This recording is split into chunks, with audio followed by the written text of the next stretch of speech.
Well, well, well, look who came back to the silver screen.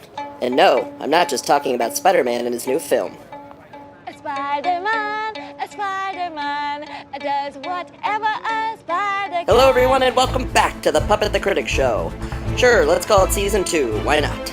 I'd also like to thank CURNBLOG for allowing me back onto their site. And yes, behind me is my new, used, gigantic 72-inch rear projection home theater! Oh yeah, there's the quarter pop over there. This week we'll be comparing Spider-Man Homecoming to Spider-Man 3. Spider-Man Homecoming does everything Sam Raimi's Spider-Man 3 tried to do, while maintaining to make Peter and his friends age-appropriate, and even throwing in Iron Man. If you need more exposition than that, then go watch the movies. Just like Spider-Man 3's The Sandman, the Vulture is at first a friendly neighborhood type of villain, you know, basically just a bank robber with a somewhat sympathetic backstory, yet one who gets juiced up by some sort of superpower, thus becoming a supervillain. So what worked here that didn't work in Spider-Man 3? Okay, I'll admit it.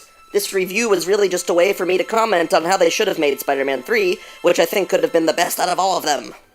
Imagine, MJ and Peter get married, which pisses off Harry for X, Y, and Z reasons, and sends MJ's ex, the spaceman Captain Stacy, into a deep depression, the kind only a trip out to space can solve. Introduce Flint Marko, your everyday bank robber trying to pay for his daughter's medical bills, while, on the lam, is accidentally and horribly transformed into the Sandman, thus becoming a supervillain. MJ and Captain Stacy have a nostalgic goodbye before he leaves for space.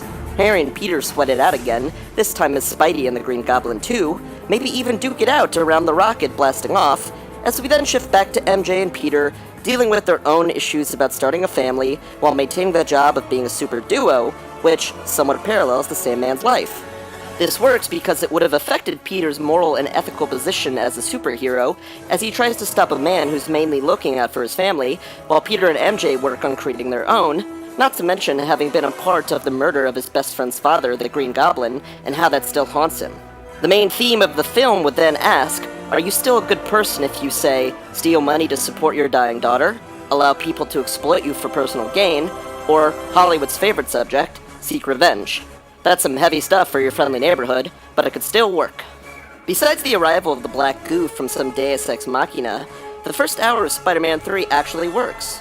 The problems begin when the black suit attaches to Peter, forcing a little too early on in the film for the audience and Spider-Man to turn to their darker side. Peter should have continued to have human moments against the Sandman, forcing him and the audience into an ethical dilemma, while adding weight to both the family dynamic and his relationship with Harry. Shift back to Captain Stacy in space, and we learn that it's him who discovers the black goo and brings it back to Earth. This would have created suspense to match Peter's growing anxieties, and finally allowing him to don the black suit, making it okay for him to kill the Sandman, while then having to defeat it later in his dark half, as it then finds a new host.